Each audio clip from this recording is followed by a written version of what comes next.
So thinking a bit about the shoulder girdle and the shoulder complex that forms at the back and the front of the shoulder today. Lots of people have got their shoulders up near their ears at the moment.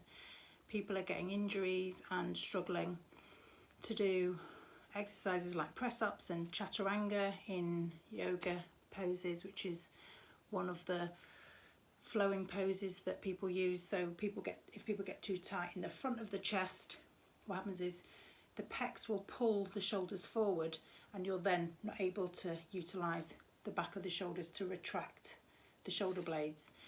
Now this happens in lots of different sports. It happened to me when I was a swimmer in my teens. I would get very tight pecs and no one could understand why I couldn't utilise the back here and the rhomboids.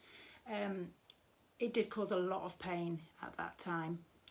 Your rotator cuff that comes to the back of the shoulder is in like a fan shape.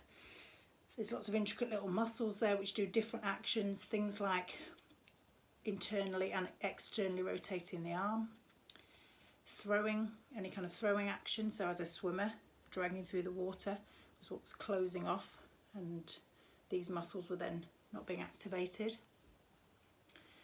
And another one is adduction of the arm, so moving the arm away from the body. So you've got a rotator cuff muscle which sits in this crevice up here, which is why it's good to do any kind of pressure work you can to get into the upper trapezius here. The upper trapezius then comes into, like I said, a slight crevice.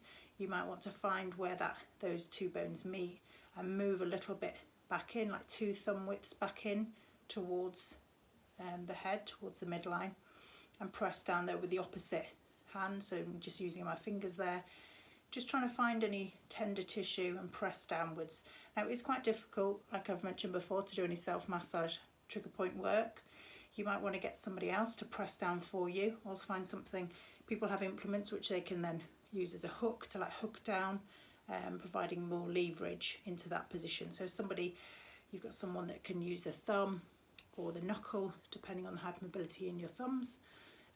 You can also use an elbow in there, so just make sure they work with your pain scale, because you could be through the roof if somebody's pressing down into there. One of my students used to call it the money spot, to see a reaction out of people. You know, if you're working with somebody who didn't want to show pain, this is going to have a reaction in anybody. So you've got quite a few trigger points coming into the upper traps, but also pec minor in here can get very tight. So it's worth tracing the shoulder round and working into the small muscles here.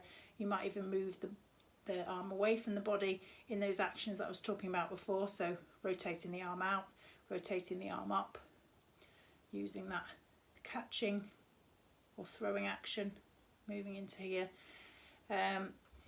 Those muscles get really tight, and I like to work in the front of the shoulder, especially if people have any upper back issues. You can work along the clavicle, so not just tracing, you know, the pec into these tiny muscles here, but come up to your own clavicle.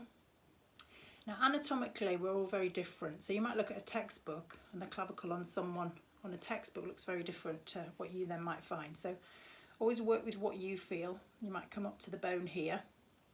So the clavicle is the collarbone. You're just working along, creating space between the bone and the muscle here.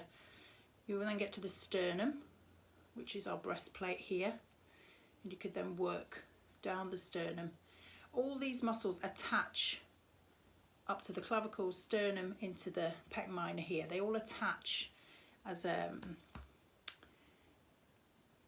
one of the biggest muscle is pec major, and quite often, especially as females, we forget we've got a pec major, and we need to work on that tissue that in the attachments, and that is what's going to create some space. We'll be able to then utilize the back of the shoulder, the upper back even, if we can keep relaxed in the muscles up here and allow them to work into the occipital ridge, into the neck. That will then sit the shoulder in correct alignment, and it's about being in correct alignment to enable the neural pathway then to work. So somebody the other day was asking me, why did they get tingling into their fingers? That if they're doing any kind of action, saying like warrior 1, warrior 2 poses, anything above the head, why are they getting these pains into the hands, and that can almost create a lack of power as well. So you might get a tingling sensation. It might also not be able to do it, which can be quite distressing when you have to almost cut something out or be very conscious of something and not doing something. So enabling this to be open and here to be loosened, and for the shoulder to then sit in the right position, will then allow that alignment to be able to then create this space for you to be able to move the arms. So hopefully that helps. I often lie in bed thinking about all these things to tell you, but it's a lot of functional things that you have to think about, and then thinking about the things that might make it worse, things that might make it better.